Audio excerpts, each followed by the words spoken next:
61 question है कि निम्न विकल्पों में से उस विकल्प का चयन कीजिए जो दिए गए वाक्य के सही वाक्य भेद का विकल्प हो।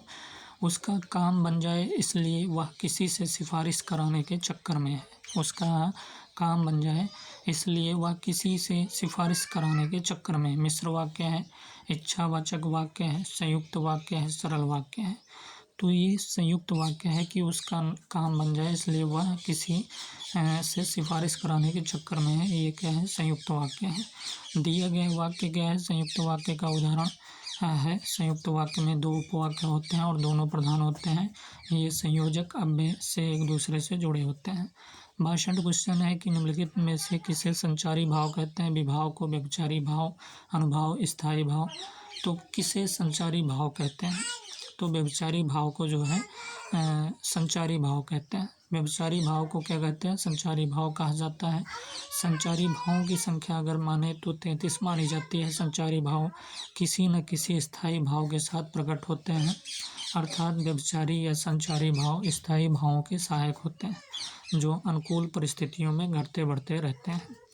तो संचारी भावों की संख्या हमने 33 मानी जाती है। संचारी भाव किसी न किसी स्थायी भाव के साथ प्रकट होते हैं, अर्थात व्यभिचारी या संचारी भाव स्थायी भावों के सहायक होते हैं जो अनुकूल परिस्थितियों में घटते बढ़ते रहते हैं। 63 क्वेश्चन है कि दिए गए शब्द का एक अर्थी शब्द कौन सा है?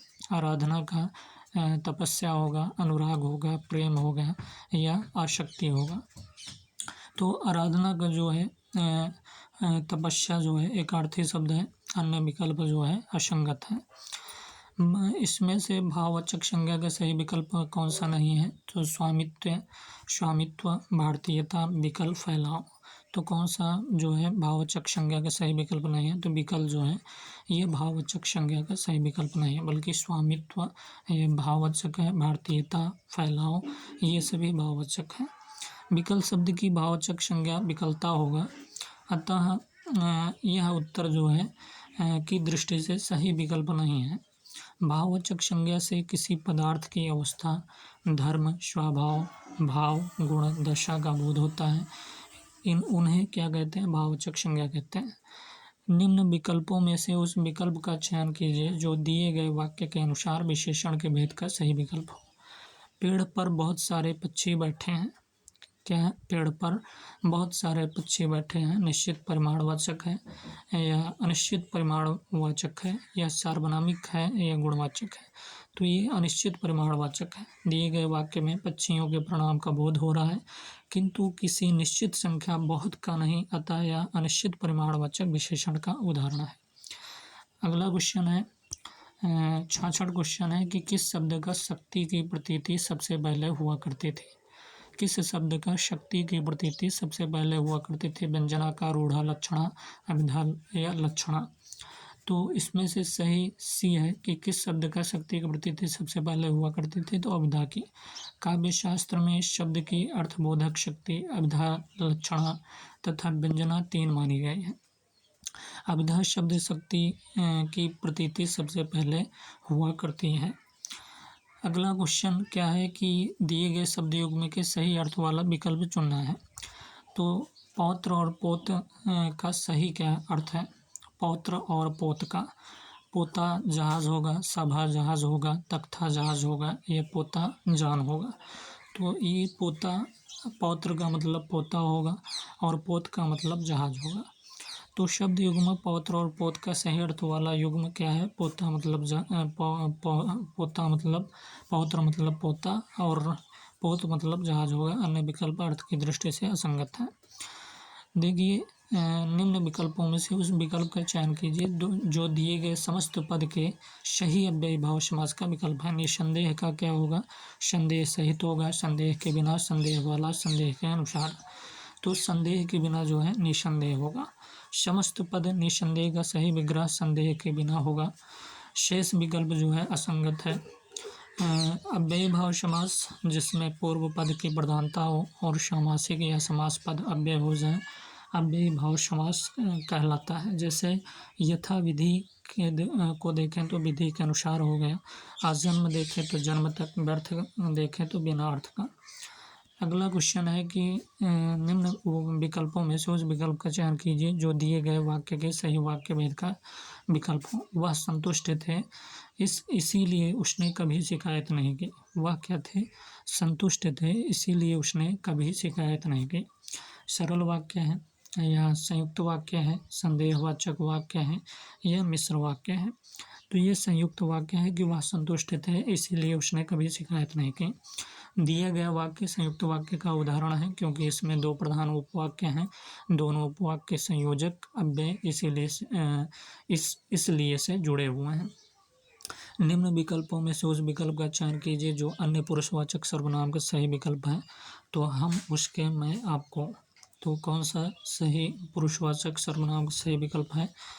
तो इसमें से बी सही है। उसके जो है ये अन्य पुरुषवाचक सर्वनाम का सही विकल्प है। उसके अन्य पुरुषवाचक सर्वनाम का सही विकल्प पुरुषों वक्ता या श्रोता के नाम के बदले आने वाला शब्द पुरुषवाचक सर्वनाम कहलाता है। प्रयोग के अनुसार सर्वनाम के 6 भेद हैं। पहला नंबर पुरुषवाचक, दूसरा निजवाचक, तीसरा निश्चयवाचक, चौथा नंबर है अनिश्चयवाचक और पांचवा संबंधवाचक, छठवां प्रश्नवाचक। पुरुषवाचक सर्वनाम 3 प्रकार के होते हैं। पहला नंबर उत्तम पुरुष, दूसरा नंबर मध्यम पुरुष, तीसरा अन्य पुरुष है। 71 क्वेश्चन है कि चरण शब्द में कौन सा प्रत्यय है? रण है, अणा है, चा है, अन है। तो चरण शब्द में कौन सा प्रत्यय है? तो चरण शब्द में अन प्रत्यय है। चरण में अन प्रत्यय, यह कर्णवाचक संज्ञा बनाने वाले कृत प्रत्यय के अंतर्गत आता है। चरण में शब्द में कौन सा प्रत्यय है? तो अन प्रत्यय है। चरण में अन प्रत्यय यह कर्णवाचक संज्ञा बनाने वाले कृत प्रत्यय के अंतर्गत आता है। प्रत्यय शब्दों के बाद जो अक्षर या अक्षर समूह लगाया जाता है वह प्रत्यय कहलाते हैं।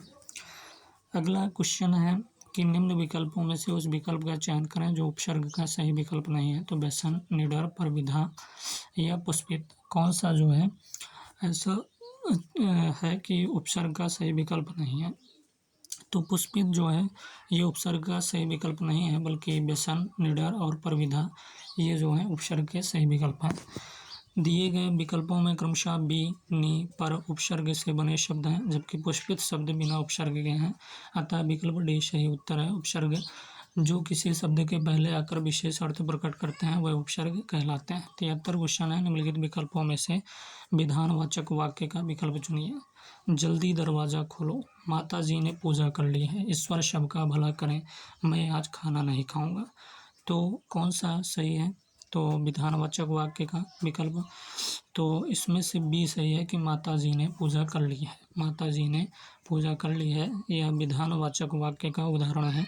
ऐसा वाक्य जिससे किसी प्रकार की जानकारी प्राप्त होती है वह विधानवाचक वाक्य कहलाता है। तो माता जी ने क्या कर ली? पूजा कर ली है। निम्न विकल्पों में से उस विकल्प का चयन करें जो अन उपसर्ग से बना सही शब्द है। तो अलबत्ता है, नयन है, 59 है, अनंत है। तो कौन सा अन उपसर्ग से बना सही शब्द है? तो डी सही है। अनंत जो है अन उपसर्ग से बना शब्द है। उपसर्ग के कुछ शब्दांश ऐसे होते हैं जो किसी शब्द के पहले जोड़कर उनके अर्थ में कई तरह के परिवर्तन या विशेषता ला देते हैं। 75 क्वेश्चन की बात करेंगे कि नीचे दिए गए वाक्य के सही वाक्य भेद को पहचानिए। जब तक परीक्षा के दिन नहीं आया था तब तक उसने एक अक्षर नहीं पढ़ा था। जब तक परीक्षा का दिन नहीं आया था तब तक उसने एक अक्षर नहीं पढ़ा था। तो इसमें वाक्य के सही वाक्य भेद को पहचानना है। सरल वाक्य है, आज्ञावाचक वाक्य है, मिश्र वाक्य है, संयुक्त वाक्य है। कौन सा सही है? तो सी सही है। इसमें से ये जो है मिश्र वाक्य है कि जब तक परीक्षा का दिन नहीं आया था तब तक उसने एक अक्षर नहीं पढ़ा था। ये क्या है? मिश्र वाक्य है। देखिए दिया गया वाक्य मिश्र वाक्य का उदाहरण है क्योंकि यह दो सरल वाक्यों से मिलकर बना है और दूसरा सरल वाक्य पहले पर आश्रित है। मिश्र वाक्य किसे कहते हैं? जिस वाक्य में एक साधारण वाक्य के अतिरिक्त उसके अधीन कोई दूसरा अंग वाक्य हो उसे मिश्र वाक्य कहते हैं। निम्न विकल्पों में से उस विकल्प का चयन करना है जो प्रत्यय का सही विकल्प नहीं है। तो मिठास नहीं है, पठित, चौड़ाई, भरपाई, कौन सा नहीं है? तो भरपाई नहीं है, बल्कि मिठास और पठित, चौड़ाई ये सभी हैं। भरपाई शब्द में किसी प्रत्यय का प्रयोग नहीं हुआ। शेष शब्दों में प्रत्यय इस प्रकार है। मिठास में आस है, पठित में इत प्रत्यय है और चौड़ाई में आई प्रत्यय है। इसमें से जातिवाचक संज्ञा का सही विकल्प कौन सा नहीं है? मनुष्य, कमाना, अहंकार, हरियाली। तो दिए गए विकल्पों में मनुष्य शब्द जो है जातिवाचक संज्ञा का सही विकल्प है। जातिवाचक संज्ञा शब्द से पूरी की पूरी जाति का बोध होता है, जैसे गाय हो गया, लड़का हो गया, नदी हो गई, पहाड़ हो गया आदि। अहंकार, कमाना एवं हरियाली शब्द जातिवाचक संज्ञा शब्द नहीं, अतः यह प्रश्न त्रुटिपूर्ण है। नोट है कि आयोग ने इस प्रश्न का उत्तर जो है मनुष्य को माना है, जबकि मनुष्य जो है जातिवाचक संज्ञा शब्द है। 78 क्वेश्चन है कि रहीमन पानी राखिए बिनु पानी सब सोन, पानी गए न उबरे मोती मानुष चोर। इस पंक्ति में कौन सा अलंकार है? रहीमन पानी राखिए बिनु पानी सब सोन, पानी गए न उबरे मोती मानुष चोर। उपमा अलंकार, यमक अलंकार, रूपक अलंकार, श्लेष अलंकार, कौन सा अलंकार है? तो इसमें श्लेष अलंकार है। उपयुक्त पंक्ति में कौन सा श्लेष अलंकार का प्रयोग है? क्योंकि यहाँ पानी शब्द के भिन्न भिन्न अर्थ हैं। अलंकार के 3 भेद होते हैं। पहला नंबर शब्दालंकार, दूसरा अर्थालंकार, तीसरा नंबर उभयालंकार। शब्दालंकार के निम्न भेद हैं। इसमें अनुप्रास आता है, यमक आता है, पुनरुक्ति, वक्रोक्ति, श्लेष आदि आते हैं। तो रहीमन पानी राखिए बिनु पानी सब सोन, पानी गए न उबरे मोती मानुष चोर, ये क्या है? श्लेष अलंकार। निम्न विकल्पों में स्थायी भाव तथा उनके आधार पर कल्पित रसों के नाम दिए गए हैं। इसमें से गलत विकल्पों को पहचानिए। करुण रस का शोक होता है, वीर रस का उत्साह होता है, या रति श्रृंगार रस का रति, या भयानक रस का अमरस। तो कौन सा सही है? तो इसमें से डी जो है ये गलत है, असंगत है कि भयानक रस का अमर्ष होता है, वीर रस का उत्साह होता है, करुण रस का शोक और श्रृंगार रस का रति होता है। दिए गए विकल्पों में भयानक रस का स्थायी भाव भय होगा, न कि अमर्ष, अतः यह संगत युग्म है। 80 क्वेश्चन है कि निम्नलिखित में से कौन सा रस का अवयव नहीं है? व्यभिचारी भाव, विभाव, स्थायी भाव, अलंकार। तो कौन सा रस का अवयव नहीं है? तो अलंकार जो है ये अवयव नहीं है रस का, बल्कि व्यभिचारी भाव, विभाव, स्थायी भाव ये सभी हैं। अलंकार रस का अवयव नहीं, जबकि व्यभिचारी भाव, विभाव और स्थायी भाव रस का अवयव हैं। भरत मुनि ने अपने नाट्य शास्त्र में भावों की संख्या 49 कही है, जिसमें 33 व्यभिचारी भाव, संचारी भाव 8 संचारी भाव, 8 स्थायी भाव एवं शेष 8 जो है सात्विक भाव है। अगला क्या है कि निम्नलिखित अवतरण को ध्यानपूर्वक पढ़िए और उससे संबंधित प्रश्नों के उत्तर दिए गए बहुविकल्पों में से चुनिए। पुस्तकें क्या होती हैं? सच्ची मित्र होती हैं। अब तक मैं यही समझता था, परंतु उस दिन मेरी यह धारणा भी टूट गई। मैंने एक ऐसी पुस्तक पढ़ी जिसमें घृणा और द्वेष भरा हुआ था। ऐसा लगता था जैसे लेखक महोदय को समाज में सारे लोग शोषक जान पड़ते थे।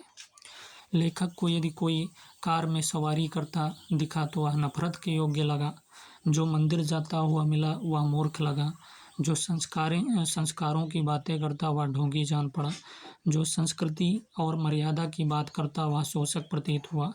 उसकी नज़रों में सच्चा इंसान नहीं है जो व्यवस्था के विरुद्ध आवाज़ उठाए, चाहे व्यवस्था उसे सभी सुविधाएं दे रही हों, फिर भी उसमें कमियां निकाले, अपने मालिक को, रोजगार देने वालों को अत्याचारी समझे, उसके विरुद्ध समय समय पर संघर्ष की आवाज़ उठाता रहे, पड़ताल और तालाबंदी करता रहे, नारे लगाता रहे, झंडा उठाता रहे। ऐसा लगता है कि लेखक के जीवन का लक्ष्य भी मात्र यही था, निरंतर संघर्ष। सच कहूँ तो ऐसी पुस्तक पढ़कर मैं शांत नहीं रह पाया। मेरे मन में खलबली मच गई और अशांति की प्राप्ति हुई। 81 क्वेश्चन है कि अनुच्छेद के अनुसार लेखक के जीवन का लक्ष्य क्या था? कमियां पूरी करना, निरंतर संघर्ष, कमियां निकालना, व्यवस्था सुधारना। तो बी सही है, निरंतर संघर्ष करना जो है लेखक के जीवन का लक्ष्य था। अनुच्छेद के अनुसार लेखक के जीवन का लक्ष्य क्या है? निरंतर संघर्ष था। लेखक निरंतर व्यवस्था के खिलाफ विद्रोही है। दिए गए विकल्पों में से कौन सा संघर्ष का समानार्थी शब्द नहीं है?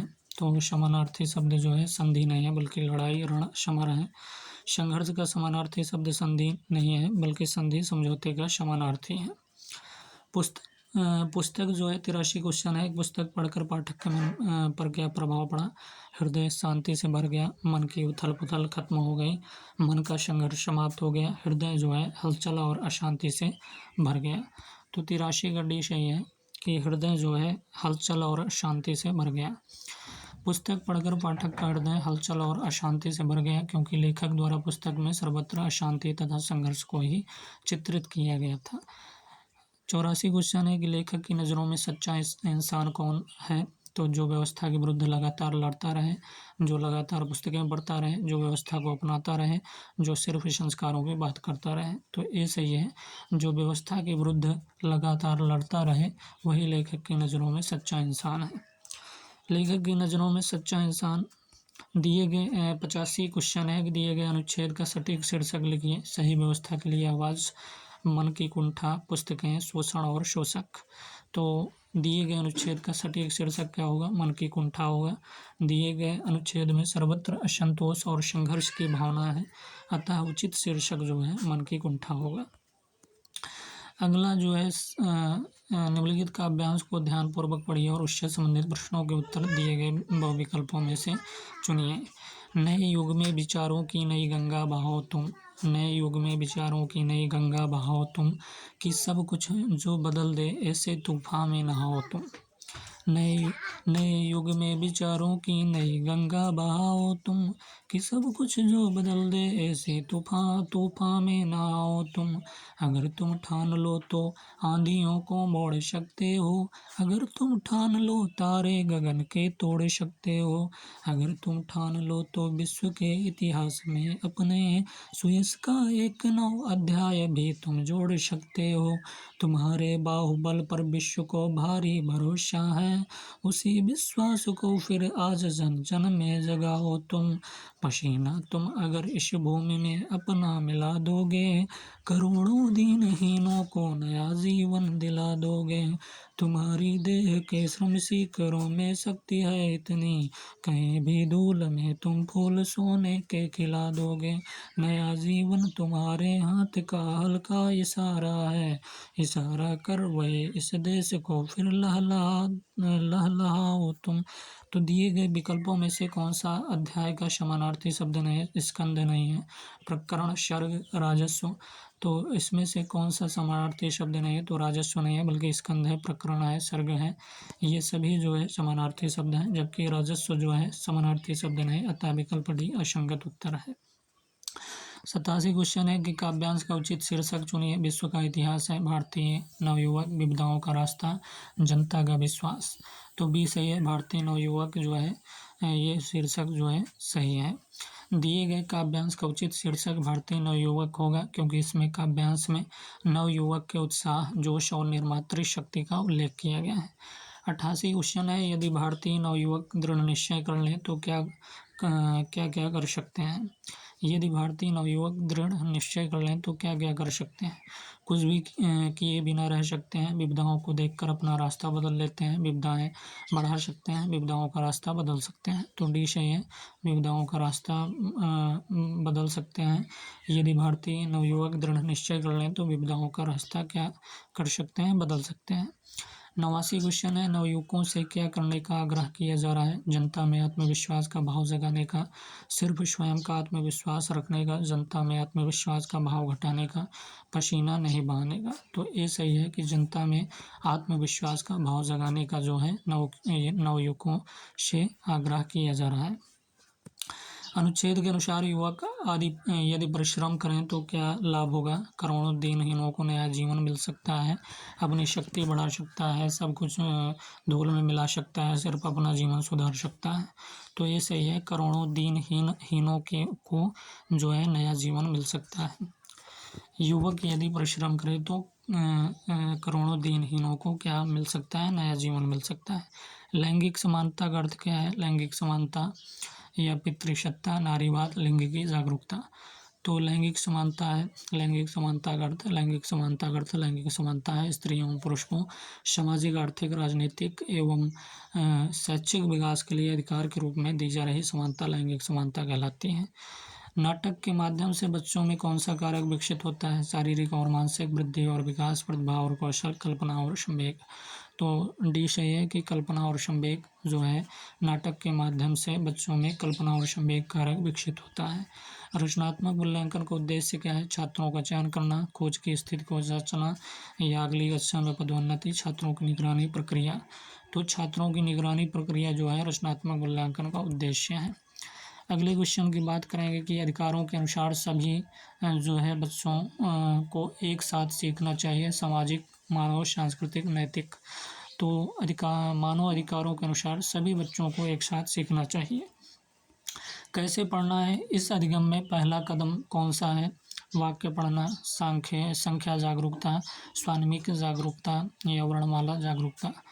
तो कैसे पढ़ना है इस अधिगम में पहला कदम कौन सा है? तो सी सही है, स्वानिमिक जागरूकता जो है पहला कदम स्वानिमिक जागरूकता है। साक्षरता क्या है? साक्षरता क्या है? अध्ययन और लेखन है, लेखन और विश्लेषण है, बात करना और सुनना है, बात करना और चर्चा करना।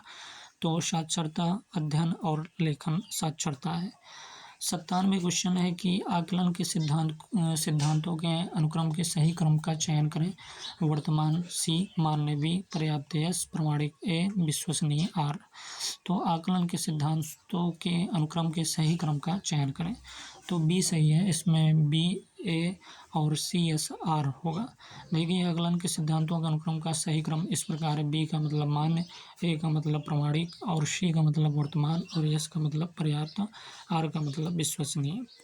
98 क्वेश्चन है विकलांग व्यक्तियों के लिए राष्ट्रीय नीति कब लागू की गई थी? 10 अगस्त 2006, 25 फरवरी 2006, 10 जून 2006, 10 फरवरी 2006। तो डी सही है कि 10 फरवरी 2006 को विकलांग व्यक्तियों के लिए राष्ट्रीय नीति लागू की गई थी। अगला क्वेश्चन है कि एक बच्चा व्यवस्थित रूप से भाषा कहाँ से सीखना शुरू करता है? घर में या समाज में, विद्यालय में, बगीचे में? तो सही जवाब विद्यालय में। एक बच्चा व्यवस्थित रूप से भाषा सीखना विद्यालय में जो है शुरू करता है। 100वां क्वेश्चन है कि विशिष्ट से सामान्य का सिद्धांत क्या है? जटिल प्रक्रिया है, वृद्धि और विकास है, आपसी संबंध है, व्यक्तिगत मतभेद है।